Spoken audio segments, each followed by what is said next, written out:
I am Daisy, your hostess, and in this video we continue on to the next chapter from the book titled Self-Development, A Handbook for the Ambitious by Henry Addington Bruce. Before I get started, I'd like to do a little recap of one of the points that I thought was of interest to me regarding the chapter titled Study Your Manners. So I start this off with a question: where did civility go? And it just seems to me that people are more rude and they're less sympathetic. I mean, like, what happened to saying please and thank you? And why is it that sometimes when people, like if you hold the door for someone, whether you're a gal or a guy, and it doesn't matter who you hold the door for, whatever happened to them just acknowledging that you are holding the door? It's like they're taking it for granted that you are a valet. I don't get that. So when and how did it become acceptable to, just even ignore other people because you're so busy paying attention to the other people that are inside your phone that are not there present with you? So it looks like we've reached a low point in civility, don't you think?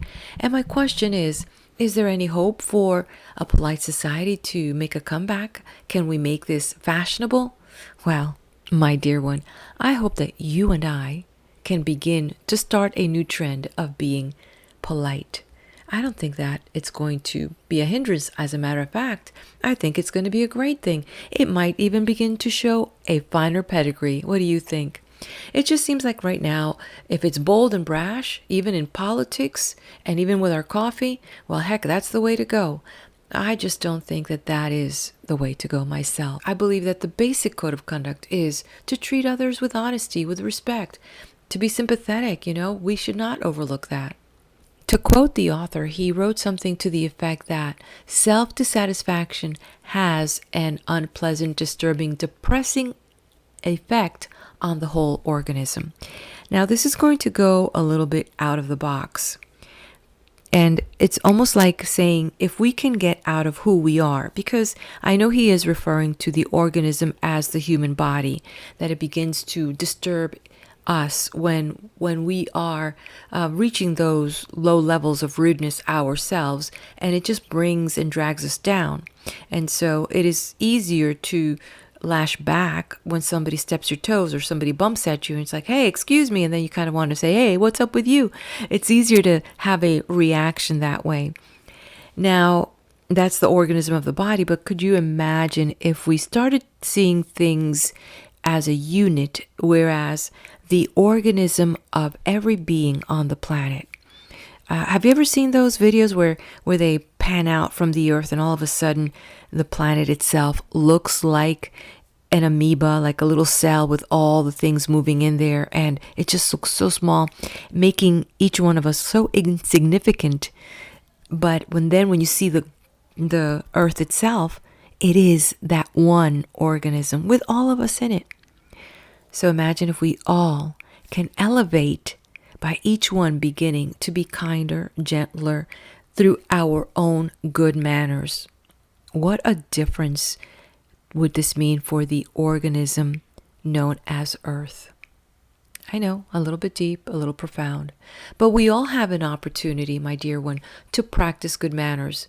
And the question is, will we be up to the task the next time we are in line and we're impatient to have a little more consideration and empathy for the person that may be ahead of us, or to look at people in the eye and genuinely say thank you and please, or to, showing a gesture of good manners to someone else? It's all up to us to make that effort. I'm up to the task. I hope that you are too. And if you've experienced any of this, please do put it in the comment.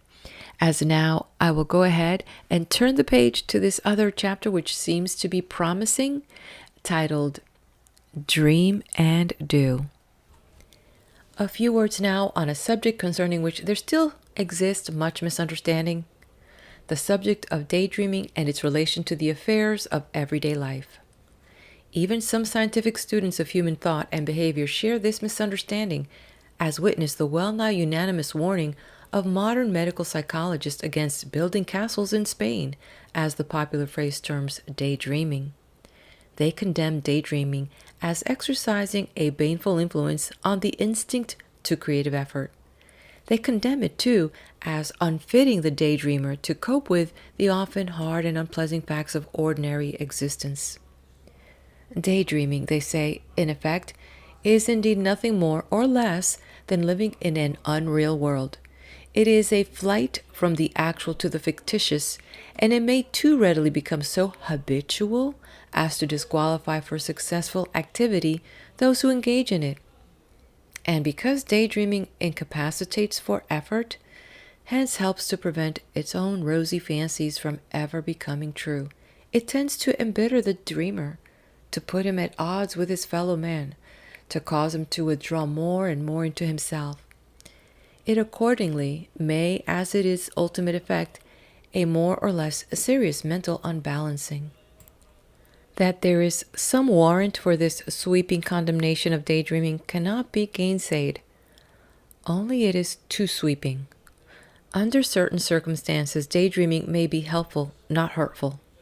It is possible to go further than this, and to affirm that daydreaming of a certain sort is indispensable to the most efficient doing. The world as we know it is certainly not a finished product, but it would long ago have been a finished product, and a miserably finished one, if it were not for the dreamers that have arisen generation after generation. If all men had refused to dream dreams, and had been content with taking things as they find them, consider where we actually would be today. We would still be in the age of prehistoric barbarism. We would still be dodging about, naked or semi-naked, dependent for existence solely on our keenness of eye, fleetness of foot, strength of arm, and ruggedness of constitution. But for dreamers of other days, our yet imperfect civilization of the 20th century could not have come into existence. And if civilization is to progress, we must pin our faith in dreamers of today and tomorrow. Dreamers have led us out of the animalism, feudalism, and slavery into which an atavistic European monarch recently sought to plunge the world once more. Dreamers have made possible the glorious achievements of art, literature, science, exploration, discovery, and invention. Of a truth, there is not a single invention achieved by man, from the making of the first stone axe to the construction of the latest model in airships, that has not had a dream behind it. The gigantic Woolworth building in New York, one of the wonders of the modern world, is a product of dreaming. So, at the other extreme is the tiny in the myriads of needles used the world over to make the clothing of civilized mankind. If we are able, every day, to get the news from the earth's far corners, it is only because men have dreamed to good purpose. The telegraph, the telephone, the transoceanic cable, the printing press, every element in the transmission and publication of news has been made possible by somebody's daydreaming. Again, as bearing on another beneficent aspect of daydreaming, ponder this fragmentary bit of evidence by one medical psychologist, Dr. Williams S. Walsh, who does explicitly recognize its potential value. Quote, "The writer has in mind a physician who, having had to work his way through college, often became discouraged and thought of giving up the struggle. However, at such times his daydreams, in which he pictured himself working among deformed children, for whom he always had a tender feeling, were sufficient to stimulate him so that he won the fight." End quote. Footnote from Yours for Sleep. End footnote. Of course, there are daydreamers content merely to dream.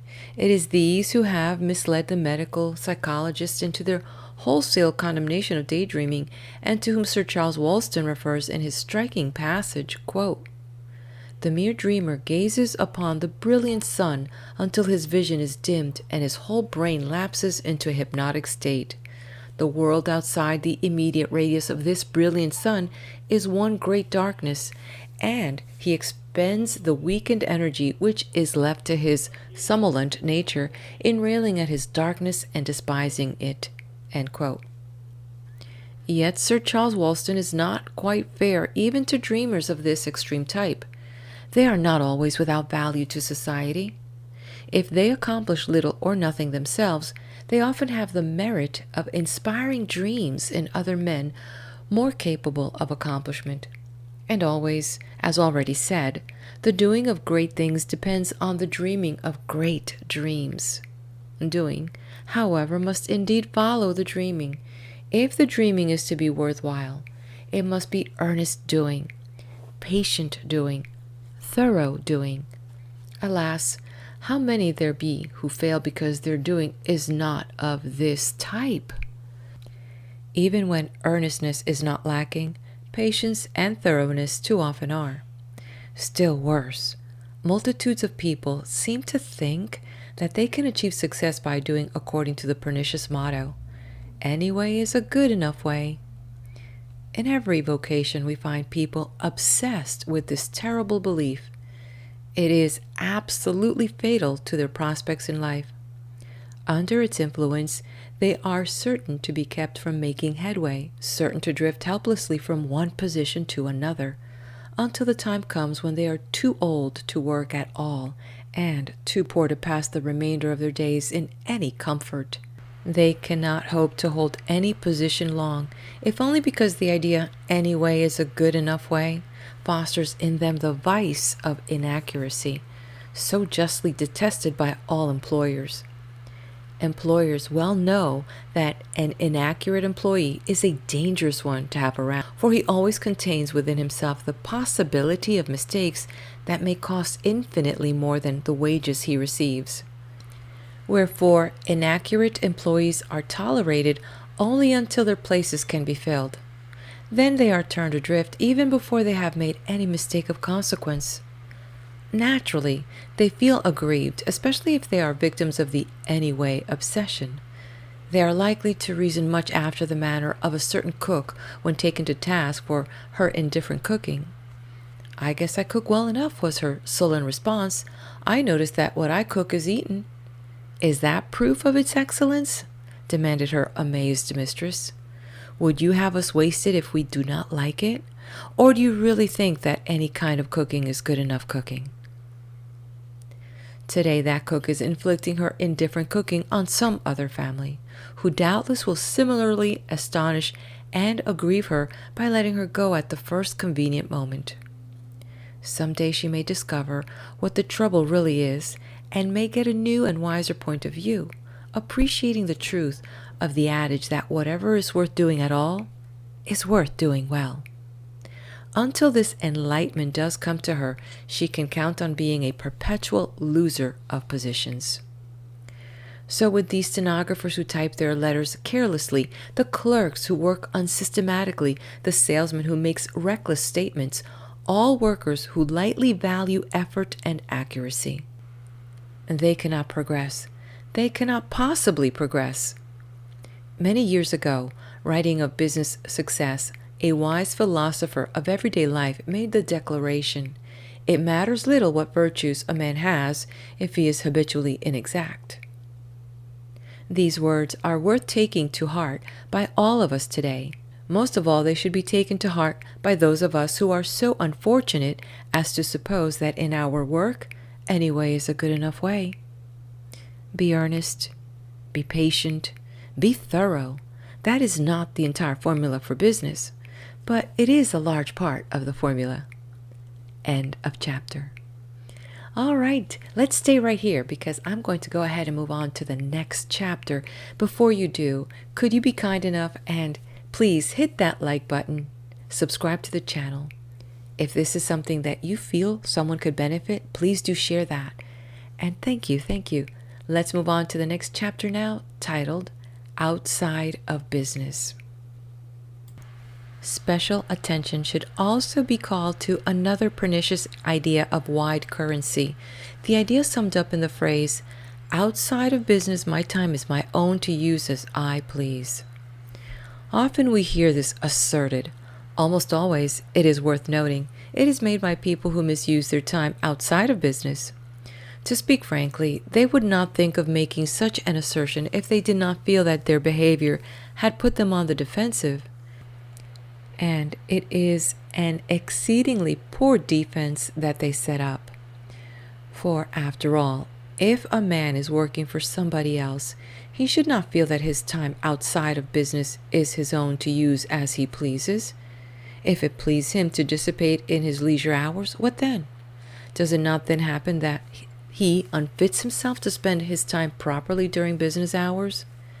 Can a man whose brain is dulled by habitual and excessive use of stimulants, whose nervous system is weakened by the stain of games of chance and prolonged loss of sleep, can such a man work as he should for the man to whom he looks for his weekly pay?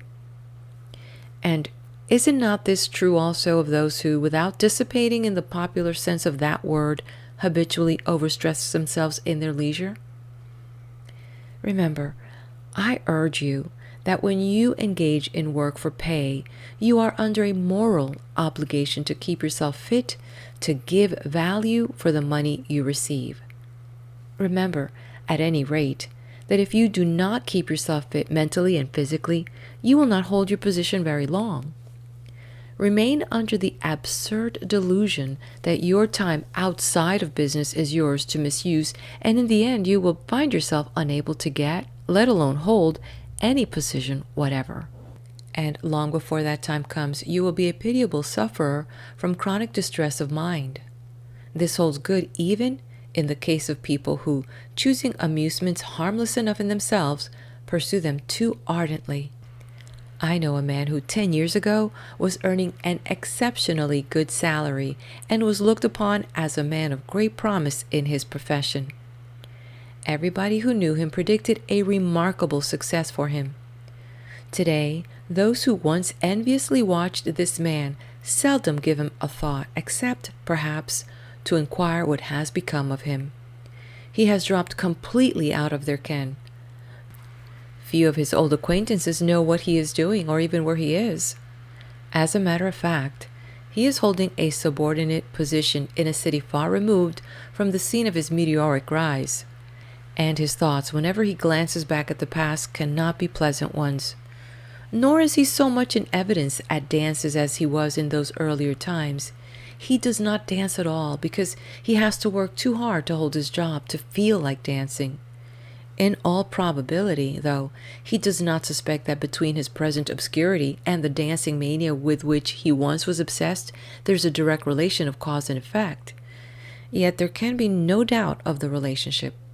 For no man can dance as he used to dance, evening after evening until late at night, without feeling some degree of nervous exhaustion. And when the nerves begin to weaken, working efficiency soon becomes noticeably impaired. Dancing in itself is not an evil, nor is an occasional game of cards or billiards or pool. It is when these or any other legitimate amusement so captivate the imagination as to cause undue expenditure of nervous energy, and perhaps a continuous succession of late hours, that trouble begins as regards working power. On the other hand, it should at once be noted also that the working power and the health may be harmfully affected if the time outside of business is habitually spent in a humdrum routine way. Amusements of some sort everybody needs, and a variety of amusements. One's business itself will bring into one's life all the routine required. Routine recreation night after night, even of the most quiet, unstressful sort, may actually have a poisonous effect on the character and the mentality. A well-known physician, Dr. James J. Walsh, in his Religion and Health, speaks of the lack of diversion in life as follows. Quote, "A great many of the vicious impulses in connection with suspicion and jealousy and envy may be traced to a lack of diversion in life. There are some people who take no pains to organize existence in such a way that they have definite diversion at certain times. Every human being ought, at some time on every Sunday, to decide that on certain days of the following week, and above all on certain evenings, he will do things in which he is particularly interested and which he can look forward to with pleasant anticipation. Those who can should arrange either to go to the theater or to a lecture in which they are interested, or to visit friends whom they care to see, or to go to a library and look up something that they have been wanting to find out about, or, if it is pleasant weather, to go for a short excursion or a boat ride or something of that kind, and they should make 2 or 3 appointments with themselves for definite occasions of recreation for the ensuing week. As a rule, all that is necessary for this is to make up one's mind to do it, though there is a tendency on the part of a great many people just to let each evening be like every other evening, and because of lack of sufficient interest, they lose that variety which is the spice of life. As a result, existence becomes dreadfully monotonous, and those who live such narrow lives become the subjects of all sorts of unfortunate suggestions with regard to those around them. Over and over again, I have found that when women patients particularly were the subjects of various of these nervous irritabilities, so that they were permitting themselves actually to be led into being deluded into various suspicions, there was a prompt disappearance or significant minimization of these thoughts when diversions were properly introduced into their lives." End quote. In short, the advice may be given: vary your amusements with the proviso that you choose as amusements nothing that you will be physically or mentally hurtful to you, and be sure, for that matter, to include among your leisure activities amusements that will be directly and appreciably helpful to you. For really, it is not enough to avoid impairment of efficiency and health in the hours of freedom from business cares and problems. Positive as well as negative action is necessary. On the one hand, there should be a certain amount of time devoted to healthful recreation, and on the other, a certain amount devoted to serious mental occupation of a sort different from that of the daily routine. Rest is not necessarily synonymous with idleness. Change of occupation is itself exceedingly restful, and it gives opportunity for mental growth, such as the man who rests by idling can never hope to obtain.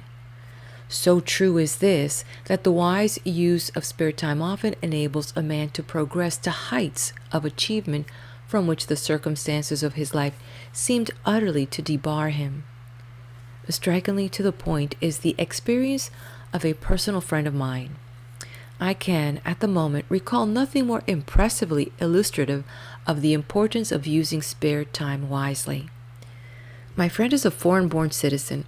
When he first came to this country, he was without money and without acquaintances. Working as a farmhand, he contrived to save enough to open a fruit and peanut stand in a city of the Middle West. After a time, he was able to hire a boy to assist him. This gave him a certain amount of liberty, of leisure to do something else. He did not waste his leisure in idleness or in vicious ways. Instead, he began to haunt the public library, where he improved his knowledge of English and began the study of other tongues. Soon, language study became a real passion with him. He studied not only the meaning, but the derivation of words. Textbooks and dictionaries were his daily companions. Today, his peanut-selling experience is a thing of the remote past. He has long since graduated from the street into the faculty of one of the greatest of American universities. You too can profit from devoting some of your leisure to study. You can profit from devoting some of it to healthful exercise and recreation, some to cultivating a love for reading good books, of looking at good pictures, of listening to good music. It is in ways such as these that you should use the time you have to yourself, not in ways that exhaust, ways you would excuse by the threadbare and foolish plea, "Outside of business, my time is my own to use as I please." End of chapter. Wow, this one did have a lot of golden nuggets. I can't wait to read your comments. If you could be kind enough, hit that like button. If you'd like to get notified of upcoming videos, please do subscribe. I'll be at the next video as we continue on with this book titled Self-Development, A Handbook for the Ambitious by Henry Addington Bruce.